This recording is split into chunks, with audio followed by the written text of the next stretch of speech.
my shimmering star. I am Amika Dhaya. Welcome you all to this amazing platform of Tutors Theory. Our today's topic is guiding principles of Indian Constitution preamble. भारतीय संविधान के मार्गदर्शक सिद्धांत और भारत के जो constitution है इसका प्रियम्बल या प्रस्तावना है क्या. देखो कॉन्स्टिट्यूशन क्या होता है. कॉन्स्टिट्यूशन हमारे पास 10 सेट ऑफ रूल्स होते हैं, रेगुलेशन होते हैं जो लोगों की नीड्स को देखकर, लोगों की ज़रूरतों को देखकर, लोगों की बिलोंगिंगनेस को देखकर कि जो वो पर्सन है किसी भी कंट्री के, वो किसी कंट्री में कैसे आराम से रह सकते हैं, चाहे वो रिलीजन बेसिस हो, चाहे वो कल्चर बेसिस हो, चाहे वो लैंग्वेज बेसिस हो.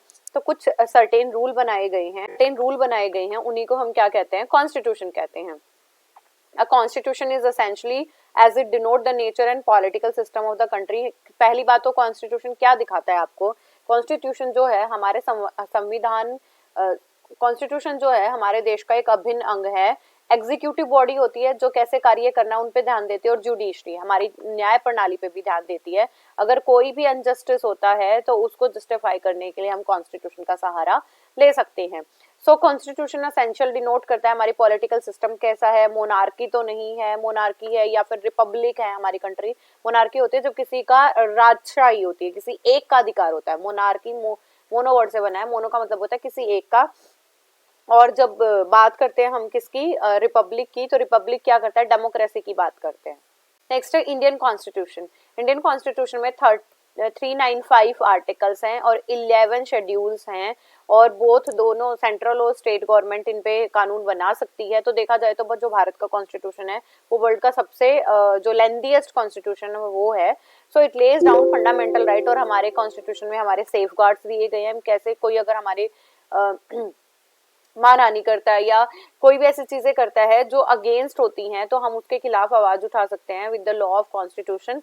एंड इसके अंदर क्या क्या है और चीजें, हमारी फंडामेंटल राइट हैं जो हमें राइट जन्मजात मिलते हैं, और कुछ हमारी फंडामेंटल ड्यूटीज भी है as a citizen of our Indian country. मतलब आपके भारतीय नागरिक होने के तहत भी आपकी कुछ रिस्पॉन्सिबिलिटीज हैं, वो हमारी ड्यूटीज कहलाती है. The need of law. Importance क्या है लॉ की, नीड की क्या लॉ है. सबसे पहले तो ये सेट ऑफ रूल होता है, और क्यों हम बनाए जाते हैं कि जो नीड है ना किसी भी ह्यूमंस की वो फुलफिल हो सके.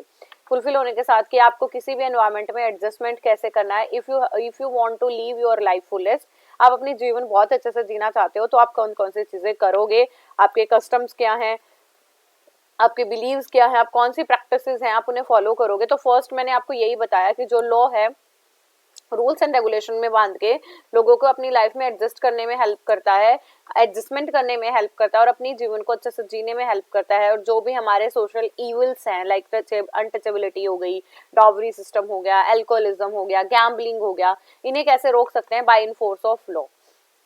Next are the constitution and the law. A constitution establishes the rule of India, that is violation of these law may be punishable. कह रहे हैं कि हमारे देश ने कुछ भी एक दंड संहिता बनाई है, अगर आप इन कानूनों का उल्लंघन करते हो तो आपको दंड मिलेगा, पनिशमेंट मिलेगी.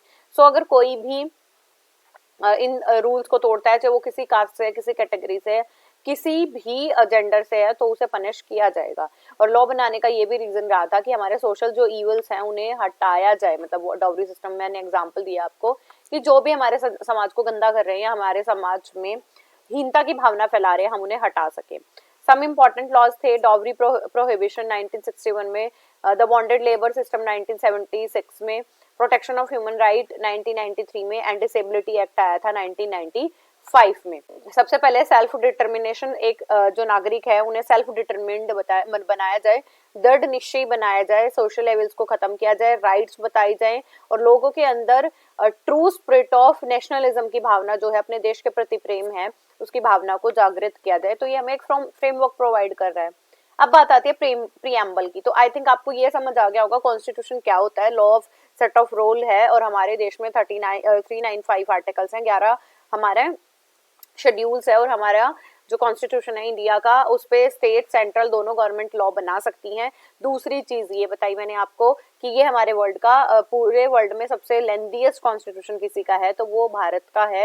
एंड इसके बाद मैंने आपको नीड बताई कि सोशल लेवल्स को खत्म करने के लिए, चीजों को, मतलब आप अपनी लाइफ अच्छे से जी पाएं, लोग अच्छे से कार्य कर पाएं, और कोई भी ऐसी चीजें हो रही हैं जो हार्म कर रही हैं हमारी सोशल पीस को, तो हम उसके लिए लॉ की तरफ जा सकते हैं. अगर कोई लोग इनका उल्लंघन करते हैं तो वो पनिशेबल ऑफेंस माना जाएगा. अब नेक्स्ट है हमारा प्रीएम्बल.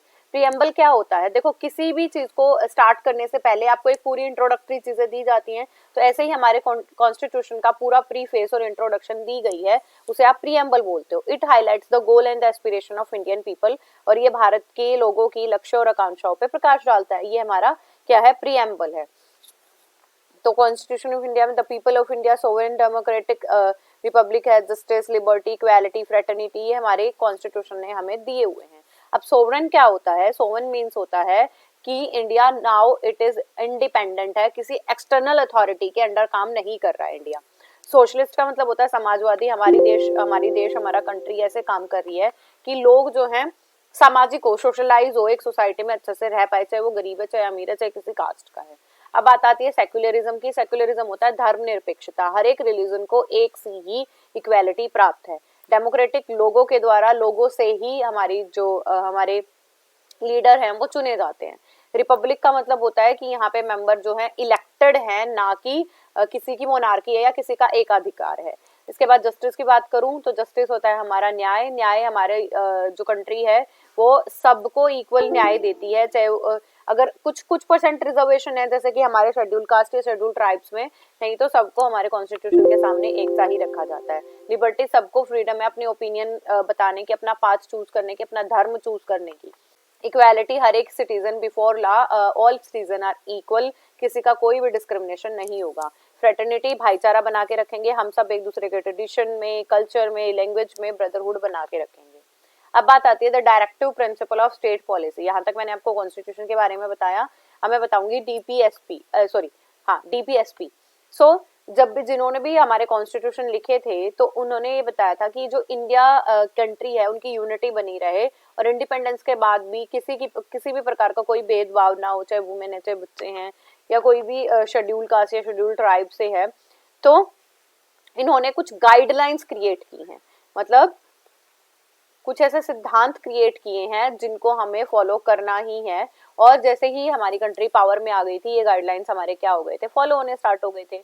तो the guidelines which are created to fulfil the goals of our Indian constitution, that is known as our DPSP, directive principle of state policies. For example, जैसे एक एग्जाम्पल दे देती हूँ कि 6 से 14 साल के हर एक बच्चे को free and compulsory education provide होगी।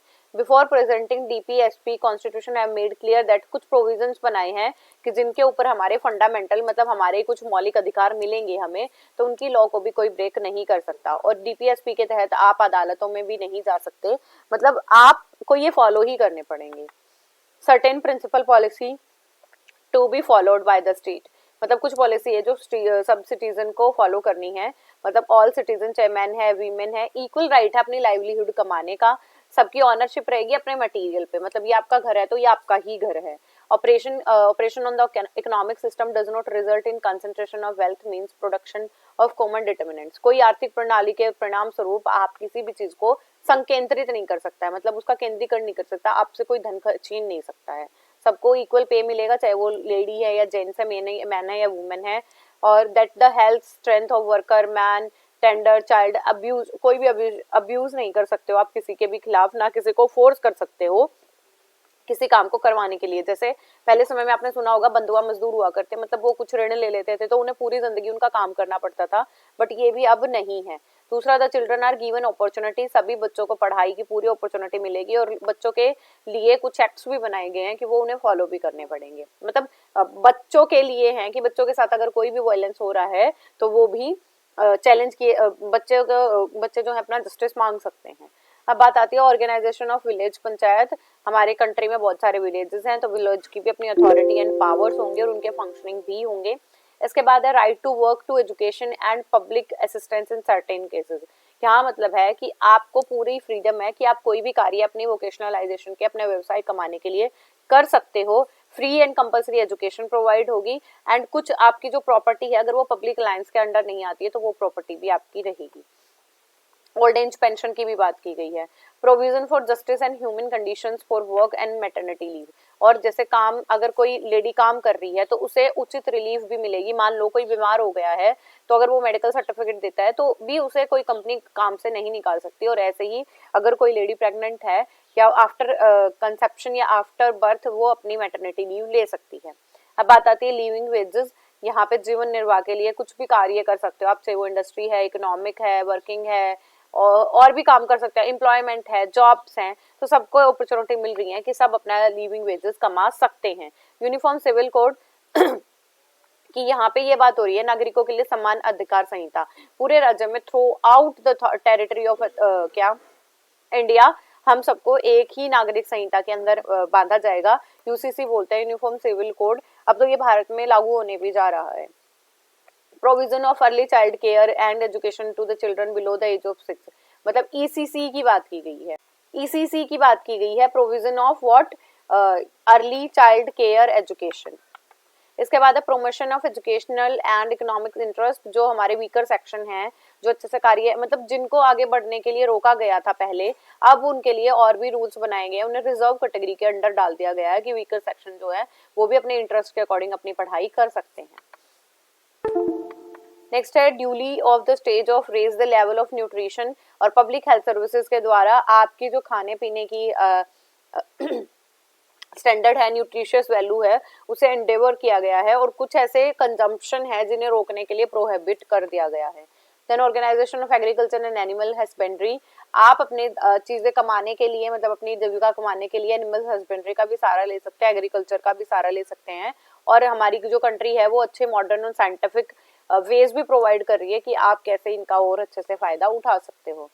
Protection and monuments and object national importance, एक ये भी है कि आप सबको प्रोटेक्ट करने अपने नेशनल मोन्यूमेंट्स, आप इन्हें तोड़ नहीं सकते, खराब नहीं कर सकते, डिसफिगर नहीं कर सकते, और कुछ भी वहां से उठा के यहाँ लेके नहीं आ सकते कहीं भी, और एक्सपोर्ट इंपोर्ट भी बंद है उसमें।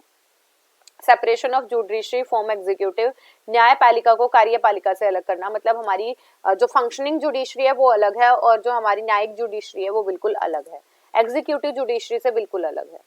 नेक्स्ट आता है promotion of international peace and security, अंतर्राष्ट्रीय शांति और सुरक्षा को बढ़ावा देना, इंटरनेशनल पीस को बढ़ाना, सिक्योरिटी को बढ़ाना, ऑनरेबल रिलेशनशिप हमारे देश के बना के रखना, रिस्पेक्ट, इंटरनेशनल लॉ की रिस्पेक्ट करना, टेरिटरी जो हमारी है उसके अंडर रहना, और दूसरे जो कंट्री के लोग हैं उनको भी रिस्पेक्ट करना, सेटलमेंट करने, अगर कोई भी कहीं भी कुछ ऐसी चीजें हो गई हैं, कोई मिसहैपनिंग हो गई है, तो भी हमारी कंट्री उनको क्या करती है, हेल्प करने की कोशिश करती है। इसके बाद आते हैं हमारे फंडामेंटल राइट्स। हमारे जो कॉन्स्टिट्यूशन है, हमारी कंट्री ने हमें कुछ राइट्स दिए हैं जो आपको बाय बर्थ ही प्रोवाइड होते हैं, तो उन पे बात करते हो। हमारे कौन से फंडामेंटल राइट है? राइट टू इक्वालिटी, समानता का अधिकार, फ्रीडम, आजादी का, राइट टू एक्सप्लॉयटेशन, कोई आपको एक्सप्लॉयट नहीं कर सकता, freedom, cultural education, and right to constitutional remedy, हमारे कॉन्स्टिट्यूशन को भी रेमेडी दी जा सकती है। राइट टू इक्वालिटी मतलब हमारे लॉ के सामने सभी इक्वल हैं, चाहे वो किसी क्लास से, किसी कास्ट से हैं, कोई किसी स्पेशल कैटेगरी से भी हो, तो ये हमारा समानता का अधिकार है कि सब इक्वल हैं। राइट टू फ्रीडम, सबको फ्रीडम है किस चीज की, अपना प्रोफेशन चूज करने की, अपना ऑक्यूपेशन चूज करने की, बिजनेस का, इन सारी चीजों, अपने इंटरेस्ट के अकॉर्डिंग धर्म चूज करने की राइट टू फ्रीडम है। और ये किसमें दिया गया है? हमारा आर्टिकल 19 में राइट टू फ्रीडम दिया गया है। Right to freedom of religion, यहाँ पे आपको समझ ही आ गया होगा कि आप अपने हिसाब से अपने रिलीजन को क्या कर सकते हो, चूज कर सकते हो। तो right to freedom of religion. Right to cultural and educational right, यहाँ पे ये है कि आप हमारे कंट्री का जो कॉन्स्टिट्यूशन ये कहता है कि सब अपनी बिलोंगिंगनेस, अपने कल्चर को अपने हिसाब से प्रिजर्व कर सकते हैं और अपनी लैंग्वेज में क्या कर सकते हैं, इनहेरिटेंस भी कर सकते हैं। Cultural and educational right. Right against exploitation, आपको कोई एक्सप्लॉयट नहीं कर सकता शोषण के विरुद्ध। अगर आपको कोई एक्सप्लॉयट कर रहा है, आप गरीब हो या आपको बहुत लंबे पीरियड तक किसी चीज में इंडल्ज करा जा रहा है, मान लो अगर ड्यूटी 8 घंटे की आपसे 12 घंटे कराई जा रही है, एक्सप्लॉयट किया जा रहा है, तो आप इसके अगेंस्ट भी खड़े हो सकते हो। नेक्स्ट हमारा राइट टू कॉन्स्टिट्यूशनल रेमेडी, यहाँ पे फंडामेंटल राइट है कि आपको लीगल एंड जस्टिफाइबल है, जिसके मीन से आप कोई भी जो लॉ हमारे हैं बने हुए हैं, आप उसकी रेमेडी के लिए कोर्ट में भी जा सकते हो। क्या फायदे हैं, इनका महत्व क्या है? ये बिल्कुल हमारी ना बैकबोन की तरह है, इससे आपकी डेमोक्रेसी आपकी कंट्री की बनी रहेगी। हमें नेसेसरी कंडीशंस मिल जाएंगी, मतलब जो कंडीशन हमें बाय बर्थ मिलनी चाहिए वो हमें मिल जाएंगी, हम अपने इंटरेस्ट के अकॉर्डिंगली कार्य कर सकते हैं। इसके बाद आते हैं हमारी कुछ फंडामेंटल ड्यूटीज भी हैं। अगर हम भारत के नागरिक हैं तो हमारे भी तो कोई कर्तव्य है ना, तो उसमें क्या है, all rights come with the certain duties. The Constitution of India also lays down a list of fundamental duty. Fundamental duty की भी क्या बनाई है, एक लिस्ट बनाई हुई है। According to 42nd amendment of constitution कब हुआ था? 17 6 में सेट ऑफ ड्यूटीज, जिसमें आपको एक रिस्पॉन्सिबल नागरिक बनाने के लिए आपको ड्यूटीज दे दी गई थी। जैसे हमारे कंट्री के सभी लोग ड्यूटीफुल हैं कि आप अपने कॉन्स्टिट्यूशन के रूल्स को फॉलो करोगे, आप अपने कंट्री के सेकुलरिज्म, जुडिशियल पावर, इन सबको बना के रखोगे। इट शैल बी ड्यूटी, सबसे पहला कि सब अबाइड हैं कॉन्स्टिट्यूशनल रूल में, जिसमें आप नेशनल फ्लैग और नेशनल एंथम की कभी भी डिसरिस्पेक्ट नहीं कर सकते हो। Cherish to follow the noble ideals, तो जो हमारे आदर्श हैं आप उनका पालन करोगे और इंस्पायर करोगे। To uphold the protect of sovereign and unity, मतलब आप देश की संप्रभुता बना के रखोगे, बाहर से कोई अथॉरिटी आप पे ऐसे वॉच नहीं कर सकती, हमारे कंट्री ही हमारा सबसे सुपीरियर है। Then to defend the country, अपनी कंट्री को डिफेंड करोगे, मतलब आपकी राष्ट्रीय सेवा करोगे, हार्मनी बना के रखोगे, कोई भी रिलीजियस बिलीव्स हैं उन्हें फॉलो करोगे, लिंग्विस्टिक या कोई भी ऐसी चीजें नहीं करोगे जिससे किसी की भी डिग्निटी हर्ट हो। प्रिजर्व करेंगे हमारे भारत की रिच हेरिटेज को, जो हमारे फॉरेस्ट हो गए, लेक्स हो गई, रिवर्स हो गए, नेशनल मॉन्यूमेंट्स हो गए, इनको नहीं डिसहार्म करेंगे, हम हार्म नहीं करेंगे, साइंटिफिक टेम्पर बना के रखेंगे और यूनिटी बना के रखेंगे। पब्लिक सेफगार्ड, और जो हमारी पब्लिक प्रॉपर्टी है, मतलब जो हमारे सरकार के द्वारा दिए गए हैं, उसके खिलाफ भी आप कोई भी वायलेंस नहीं करोगे। To strive toward the excellence, और to strive toward the excellence in all spheres of individual and collect activity so that national constantly rises her higher level to endeavour and achievement, और व्यक्तिगत या सामूहिक ऐसी गतिविधियां हम परफॉर्म करेंगे doing that activity जिसकी वजह से हमारा देश जो है अपनी जो प्राउड मूवमेंट है उसकी ऊंचाइयों तक पहुंचे। नेक्स्ट आता है relationship between the fundamental right and duty. देखो आपको थोड़ा सा पोर्शन ना दिख रहा हो तो उसके लिए सॉरी है, पर मैं बोल देती हूँ। The directive principle have been used uphold the constitutional validity the legislation in case of conflict and fundamental right, मतलब क्या कह रहे हैं, कई बार हमारे फंडामेंटल राइट और फंडामेंटल ड्यूटीज के बीच में कोई कॉन्फ्लिक्ट हो जाएगा तो उसके लिए भी लॉ बना है, किस कौन से अमेंडमेंट से, 25th अमेंडमेंट जो आया था 1971 में, provided that any law made given to directive principle would not be invalid of the grounds that they derogatory from the fundamental right of 14, 19 and 31, मतलब ऐसा कोई भी आप कार्य नहीं करोगे या आपको अगर मौलिक अधिकार मिले हैं तो आपके उन मौलिक अधिकारों को फॉलो किया जाएगा। The application of article was sought to be extended to all the directive principle, हमारे 42nd अमेंडमेंट से आया था। The supreme court struck down the extension as void a ground to violated the basic structure of constitution, भारत का जो supreme court है वो किसी भी प्रकार के चीजों को रद्द कर देगा अगर वो भारत की संरचना को या कॉन्स्टिट्यूशन का उल्लंघन कर रहे हैं। The fundamental right and DPSP has together to forming the basic legislation, आपका जो संविधान है ये मिलके बना सकते हैं। The supreme court after the judgment in Kesavananda Bharati case the adopted the view of fundamental right and DP being complementary to each other, और एक ना केस हुआ था केशवानंदन, ये आपका होमवर्क है, आप इसे ढूंढ के पढ़ोगे क्योंकि अगर मैं ये बताने लगी तो क्लास काफी लंबी चली जाएगी। And the role is aiming at the goal of establish fair welfare, मतलब हमारे जो डीपीएसपी हैं और हमारे जो फंडामेंटल राइट हैं वो एक दूसरे के कॉम्प्लीमेंट्री हैं, तो दूसरे को एक दूसरे को पूरक करते हैं, तो इनका दोनों का लक्ष्य यही है कि भारत की जो संप्रभुता है उसे बना के रखें। Supreme Court has used fundamental duty uphold the constitution valid statute that seek promote the objective laid on the fundamental duty, और ये कह रहे हैं कि हमारी जो फंडामेंटल ड्यूटी है, हमारे जो मौलिक कर्तव्य हैं उसको बढ़ावा देने की बात की गई है, कि ये कहा गया है, हमारा सुप्रीम कोर्ट भी ये कहता है हमें डायरेक्शन मिली हुई है, मतलब एज अ सिटीजन हमें डायरेक्शन मिली हुई है कि हम अपनी ड्यूटीज को परफॉर्म करें और इनेबल करें हर एक सिटीजन को कि वो भी परफॉर्म कर पाए। Main feature of Indian constitution, हमारे जो मेन फीचर क्या है, देखो हमारे जो कॉन्स्टिट्यूशन बना था काफी बड़ी कमेटी थी, number of peoples are there, मुझे एग्जैक्ट नंबर तो याद नहीं है, पर जो इनके कमेटी के चेयरपर्सन थे वो कौन थे, doctor Bhimrao Ambedkar admitted the constitution assembly that main element borrowed slavish imitation, मतलब गुलामी की नकल नहीं करेंगे हम, we have equality before law, ये बिल्कुल मेन बात कही गई थी कॉन्स्टिट्यूशन ऑफ इंडिया में। The first feature of Indian constitution most voluminous, मैंने आपको शुरू में ही बता दिया कि सबसे लेंथीएस्ट सबसे वॉल्यूमिनस हमारा ही कॉन्स्टिट्यूशन है।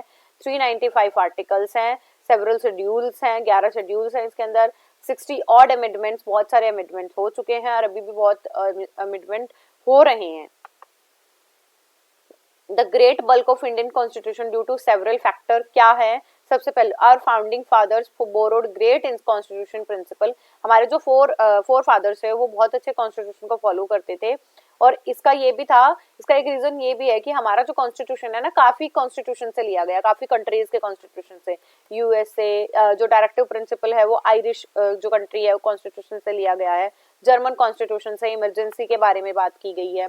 Unlike other constitution the Indian constitution provide not to the basic law, मतलब अन्य संविधानों के विपरीत भारत का जो संविधान है वो सिर्फ कोई एक पर्टिकुलर संविधान फॉलो नहीं करता है, ये हमारी हर एक चीज बहुत डिटेल में बताई गई है। वास्टनेस बहुत ज्यादा है क्योंकि पॉपुलेशन और डाइवर्सिटी इंडिया में बहुत ज्यादा है। Minority, schedule tribe, schedule caste भी काफी हैं।